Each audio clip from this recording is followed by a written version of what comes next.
जय हिंद साथियों, आप सभी का स्वागत है आपके अपने इस YouTube चैनल वीनस क्लासेस पर। साथियों, आज की इस वीडियो में हम लोग देखेंगे railway NTPC group D and RPF के लिए जीके जीएस की बहुत बेहतरीन क्लास, जिसमें साथियों वो प्रश्न शामिल हैं जो बार बार रेलवे की परीक्षाओं में पूछे गए हैं। तो ज्यादा समय आपका हम नष्ट नहीं करेंगे, जल्दी जल्दी आपको पढ़ा देंगे रैपिड फायर की तरीके से। तो देखिए, कहता है मिस्र का सबसे बड़ा पिरामिड कौन सा है? खपरी पिरामिड, मैनकॉर्स पिरामिड, खुफू पिरामिड, जे जेटफ्रो पिरामिड। तो साथियों, मिस्र का सबसे बड़ा पिरामिड होता है खुफू पिरामिड। खुफू पिरामिड को साथियों और क्या कहा जाता है? खुफू पिरामिड को कहा जाता है साथियों, देखिए, खुफू पिरामिड को कहा जाता है गीजा का पिरामिड। क्या? गीजा का पिरामिड, यह बात याद रखेंगे। इसकी लंबाई साथियों 146 मीटर, 146 मीटर या फिर साथियों 481 फुट, 481 फुट, ये याद रखेंगे। ऑप्शन सी सही जवाब। देखते हैं अगला प्रश्न। अगला प्रश्न देखिए क्या कहता है, भारत का सबसे बड़ा डाकघर किस शहर में स्थित है? तो ये साथियों मुंबई शहर में स्थित है। सबसे बड़ा डाकघर भारत का कहाँ स्थित है? ये मुंबई शहर में स्थित है साथियों। ऑप्शन सी इसका भी सही जवाब होगा। और इसकी स्थापना कब हुई थी? इसकी स्थापना साथियों, इसकी स्थापना लगभग 1794 ईस्वी में, 1794 ईस्वी में हुई थी। देखते हैं अगला प्रश्न। देखते हैं अगला प्रश्न क्या कहता है। अगला प्रश्न ये रहा, कहता है समाचार चैनल टाइम्स नाउ के मुख्य संपादक कौन है? राहुल शिवशंकर, रवीश कुमार, अर, अर्नब अर्नब गोस्वामी, सोनिया सिंह। तो साथियों, समाचार चैनल टाइम्स नाउ के जो मुख्य संपादक हैं वो साथियों कौन है? राहुल शिवशंकर। राहुल शिवशंकर जो है साथियों, ये चैनल, समाचार चैनल टाइम्स नाउ के मुख्य वो हैं संपादक। और साथियों एक बात बता दें, ये साथियों एक अंग्रेजी समाचार पत्र है जिसका संपादन भारत, सिंगापुर और संयुक्त राज्य अमेरिका में होता है। देखते हैं अगला प्रश्न। अगला प्रश्न देखिए क्या कहता है, ये रहा, राइटर्स, ये सभी प्रश्न साथियों पूछे गए हैं, ऐसे ही प्रश्न एग्जाम में पूछे जाते हैं। कहता है राइटर्स एक समाचार एजेंसी है, इसका मुख्यालय कहाँ स्थित है? UK, USA, Australia, Bharat. तो इसका साथियों जो स्थित है वो स्थित है यूके में। कहाँ पे? यूके में स्थित है। ऑप्शन ए सही जवाब होगा मित्रों। देखते हैं अगला प्रश्न। अगला प्रश्न ये रहा, कहता है 1928 की फिल्म देवदास के निर्देशक कौन थे? नरेश मित्रा, नरेश मिश्रा, दिलीप कुमार, पृथ्वीराज कपूर, गुरुदत्त। तो ये साथियों नरेश मिश्रा थे। कौन?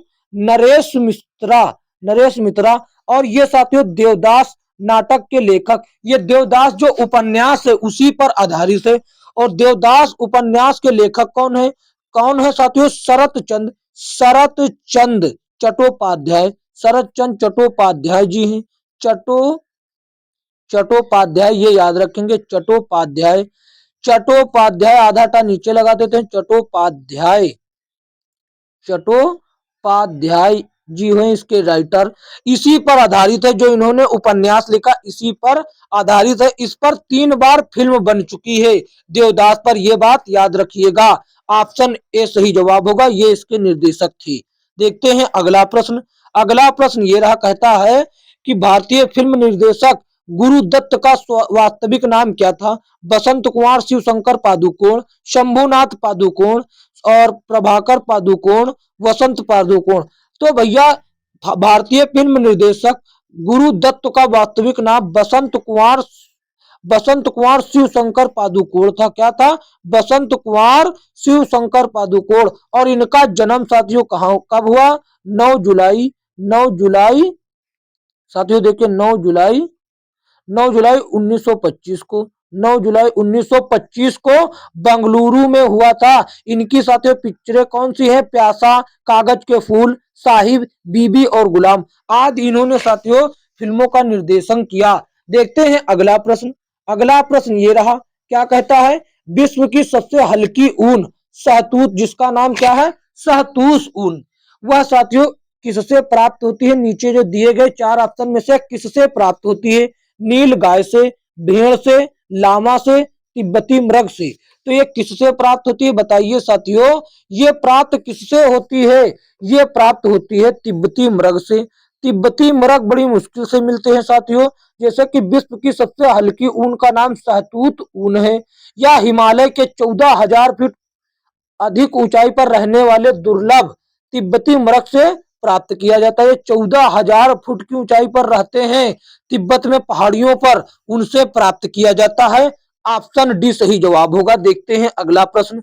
अगला प्रश्न ये रहा। देखिए, अगला प्रश्न देखने से पहले आपको एक बात बता दें, यदि साथियों आप ग्रुप डी की तैयारी सभी विषयों की चैप्टर वाइज एकदम बेसिक से करना चाहते हैं तो हमारे यूट्यूब चैनल को सब्सक्राइब कर लें।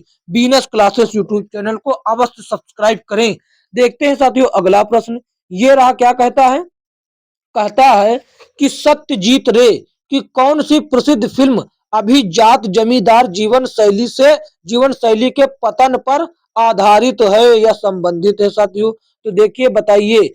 तो साथियों उनकी जलसाघर जलसाघर जलसाघर जो है ये पिक्चर जो है साथियों या फिल्म सत्यजीत रे द्वारा निर्देशित फिल्म है जो अभिजात जमींदार की शैली पर साथियों आधारित है या संबंधित है। साथियों इनको किसको सत्यजीत रे को 1985 में दादा साहब फाल्के पुरस्कार मिला।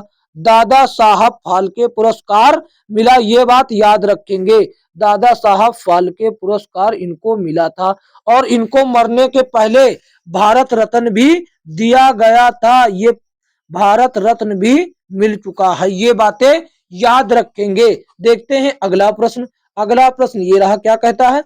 भारत की पहली संश्लेषित दवा कौन सी है जो वैज्ञानिक एवं औद्योगिक अनुसंधान परिषद CSIR द्वारा विकसित की गई है? मेथ्वाक्लोन, लैडानम, एर्गोपियल, नोरोडिन। तो कौन है वो साथियों? है मेथ्वाक्लोन। कौन है? मेथ्वाक्लोन है साथियों। ये हो जाता ऑप्शन ए सही जवाब। इसको किसने बनाया? CSIR ने।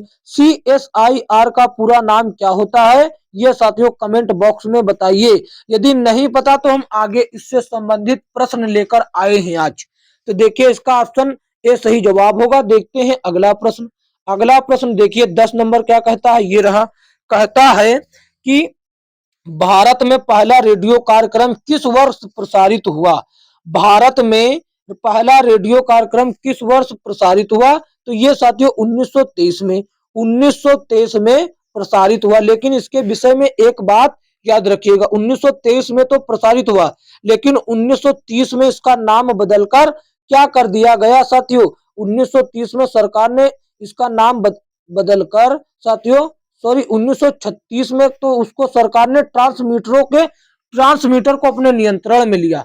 1930 में रेडियो का जो ट्रांसमीटर था उसको अपने नियंत्रण में लिया, लेकिन 1936 में इसका नाम बदलकर ऑल इंडिया रेडियो किया गया। ऑल इंडिया रेडियो किया गया, ठीक ये हो गया। लेकिन फिर से इसका नाम 1957 में बदलकर क्या कर दिया गया? 1957 में बदलकर इसका नाम आकाशवाणी कर दिया गया। क्या कर दिया गया? आकाशवाणी कर दिया गया साथियों, आकाशवाणी कर दिया गया। ठीक, इसमें कोई कंफ्यूजन नहीं होना चाहिए। ये सन आप लोग याद रखेंगे, ये सन ही महत्वपूर्ण। ये दो सन 1936 में इसका नाम बदलकर ऑल इंडिया रेडियो कर दिया गया और 1957 में आकाशवाणी। जबकि 1930 में साथियों क्या किया गया? जो रेडियो के ट्रांसमीटर ये सभी चीज जो था उसको अपने नियंत्रण में किसने ले लिया? सरकार ने ले लिया। देखते हैं अगला प्रश्न। अगला प्रश्न ये रहा। क्या कहता है? कहता है कि निम्नलिखित में से कौन सा ग्लोबल वार्मिंग के कारण नहीं होता है? ग्लोबल वार्मिंग के कारण कौन नहीं होता है? कहता उचित वर्षा, अस्थिर मौसम पैटर्न, ग्लेशियर या बर्फ का चादर पिघलना, समुद्र तल में वृद्धि। तो देखिए ग्लोबल वार्मिंग के कारण साथियों मौसम में गर्माहट आ जाती है, यानी कि गर्मी पैदा होती है। तो ये एक प्रकार से मौसम में पैटर्न में बदलाव हुआ, तो ये तो होता है। और ग्लेशियर और साथियों उसमें जो बर्फ होती है वो पिघलने लगती है, यह भी सही। समुद्र में जल का स्तर बढ़ जाता है, यह भी सही। लेकिन उचित वर्षा नहीं होती बच्चा। उचित और नियमित वर्षा नहीं तो उसका कोई ठिकाना ही नहीं होता, कब होगी कब नहीं होगी। ऑप्शन ए सही जवाब होगा। ये नहीं संबंधित है मित्रों, ये नहीं संबंधित है, ऑप्शन ए सही जवाब होगा। देखते हैं अगला प्रश्न। अगला प्रश्न देखिए क्या कहता है, ये रहा अगला प्रश्न। देखिए ये रहा, क्या कहता है, भारत सरकार का कौन सा कार्यालय नाभिकीय ऊर्जा का अधिशासी विभाग है? गृह मंत्री का कार्यालय, विद्युत मंत्रालय, रक्षा मंत्री का कार्यालय, प्रधानमंत्री का कार्यालय। तो साथियों क्या होगा, ये होगा प्रधानमंत्री का कार्यालय, ऑप्शन डी सही जवाब। देखते हैं अगला प्रश्न। और कहो तो एक बात बता दे कि साथियों प्रधानमंत्री के सीधे प्रभार के तहत दिनांक 3 अगस्त 1954 से यह राष्ट्रपति ने कहा कि भैया राष्ट्रपति का ही कार्यालय जो है नाभिकीय ऊर्जा का अधिशासी होगा। देखते हैं अगला प्रश्न। अगला प्रश्न ये रहा साथियों, क्या कहता है कि निम्नलिखित में से किस शहर को the Queen of the Arabian Sea, मतलब कि अरब सागर की रानी, किस शहर को अरब सागर की रानी कहा जाता है? किस शहर को अरब सागर की रानी के नाम से जाना जाता है, ये बात बताएंगे। द क्वीन ऑफ अराबियन सी, तो पोर्ट ब्लेयर, मुंबई, विशाखापट्टनम, कोची। तो अरब सागर की रानी बच्चा किसे कहा जाता है? कोची को कहा जाता है अरब सागर की राजधानी। जबकि मुंबई को क्या कहा जाता है? मुंबई को कहा जाता है, मुंबई को क्या कहा जाता है? 7 टापुओं का शहर, 7 टापुओं का शहर कहा जाता है मुंबई को, 7 टापुओं का शहर कहा जाता है मुंबई को, ये बात रखेंगे याद। 7 टापुओं का शहर, 7 टापुओं का शहर कहा जाता है मुंबई को, ठीक।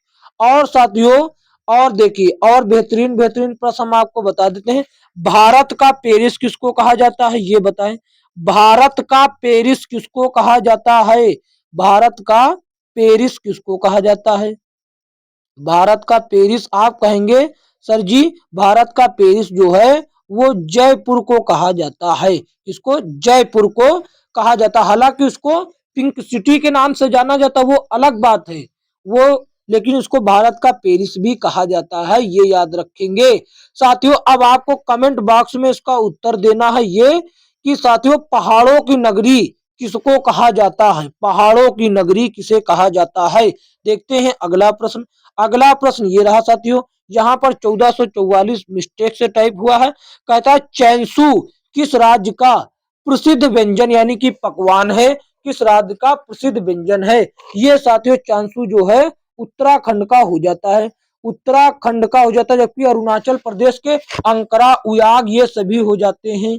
देखते हैं और महाराष्ट्र का तो जानते हैं श्रीखंड, श्रीखंड जो एक मिठाई है, श्रीखंड, श्रीखंड ये एक मिठाई ये करवा चुके हैं हम। और तेलंगाना के साथियों आपको कमेंट में देना है उत्तर। देखते हैं अगला प्रश्न। अगला प्रश्न ये रहा साथियों, क्या कहता है निम्नलिखित में से कौन सा ICANN का सही पूर्ण रूप है? The internet consortium for assigned names and number, the internet corporation for unsigned names and number, the international corporation for unsigned names and number, the international corporation of unsigned names and number. तो इसका साथियों सही पूरा नाम क्या होगा? Full form होता है इसका the internet corporation for assigned names and number. Option B साथियों सही जवाब होगा। यह साथियों एक गैर लाभकारी निजी संगठन है, गैर लाभकारी निजी संगठन है, याद रखेंगे। इसका पूरा नाम होता है the internet corporation for unsigned names and numbers. देखते हैं अगला प्रश्न। अगला प्रश्न ये रहा, कहता है कि निम्नलिखित में से कौन सी फिल्म सत्यजीत रे द्वारा निर्देशित है? तो बताइए साथियों कौन सी है? ये देखिए ये रहा पथेर पंचाली, पथेर पंचाली सत्यजीत रे द्वारा निर्देशित है साथियों। और ये साथियों का है, ये साथियों बंगाली भाषा में साथियों है, बंगाली भाषा में 1955 में बनी एक फिल्म है। कब बनी? 1955 में बनी एक फिल्म है।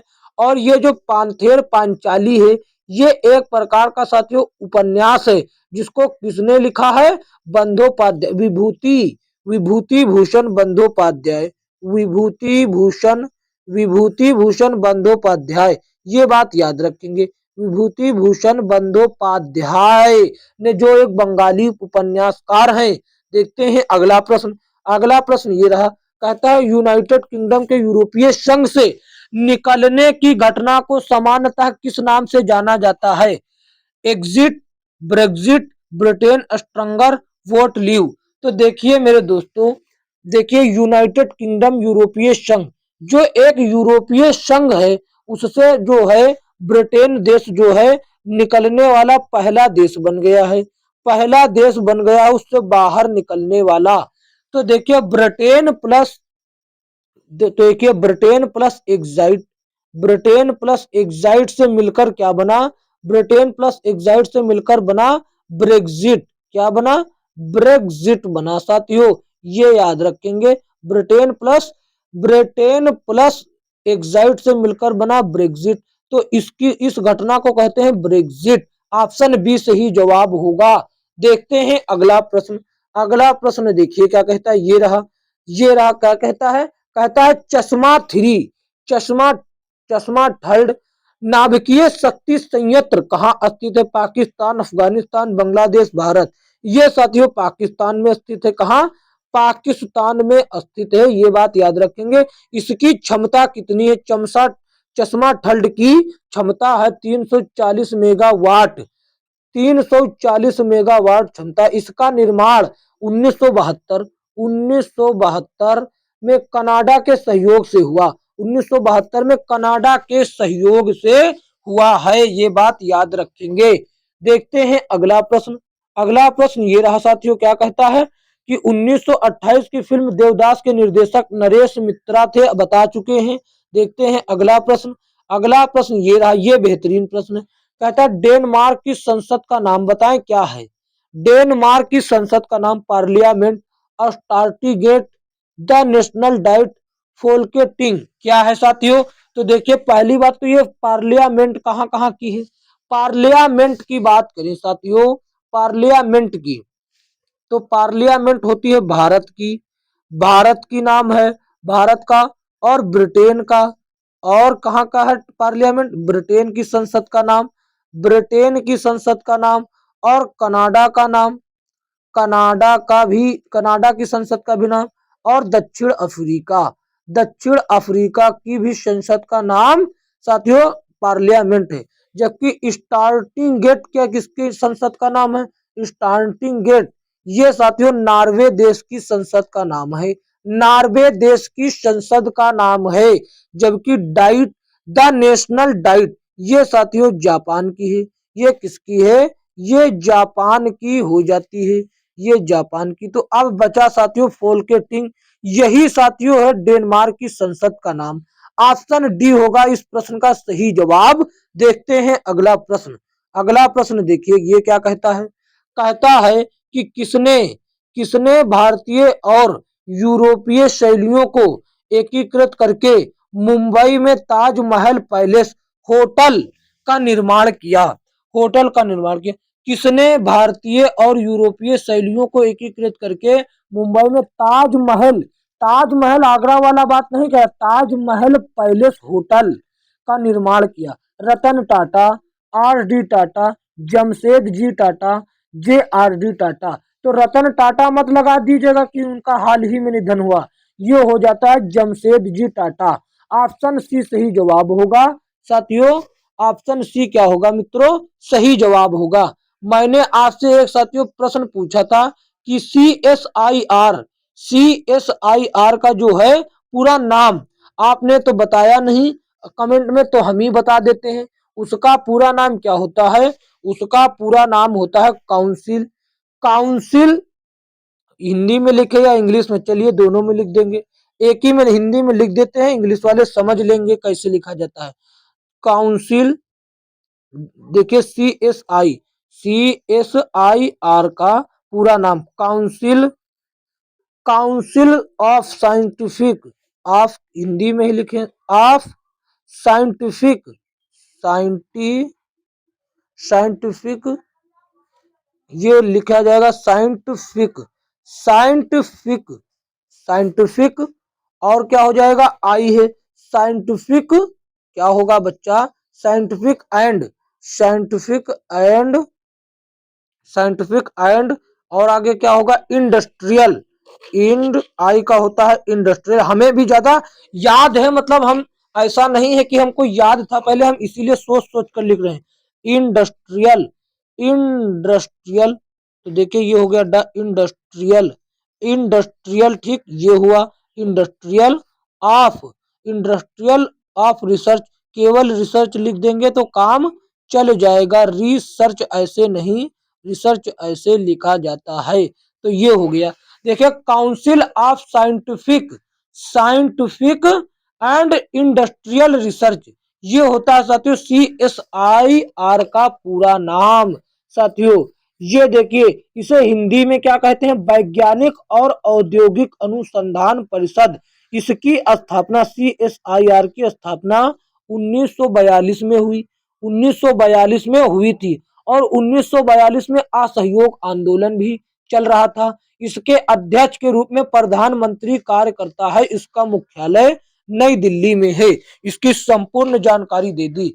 साथियों आज की वीडियो में इतना ही, मिलेंगे किसी अन्य वीडियो में। लेकिन आपसे एक गुजारिश है, यदि यह वीडियो अच्छा लगा तो इसको लाइक करें और अपने दोस्तों में शेयर करें साथियों, ताकि उस बच्चे भी इसको देख सकें जिनका एग्जाम है।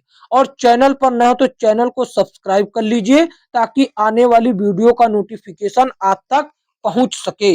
तो साथियों मिलेंगे किसी अन्य वीडियो में, तब तक के लिए जय हिंद जय भारत।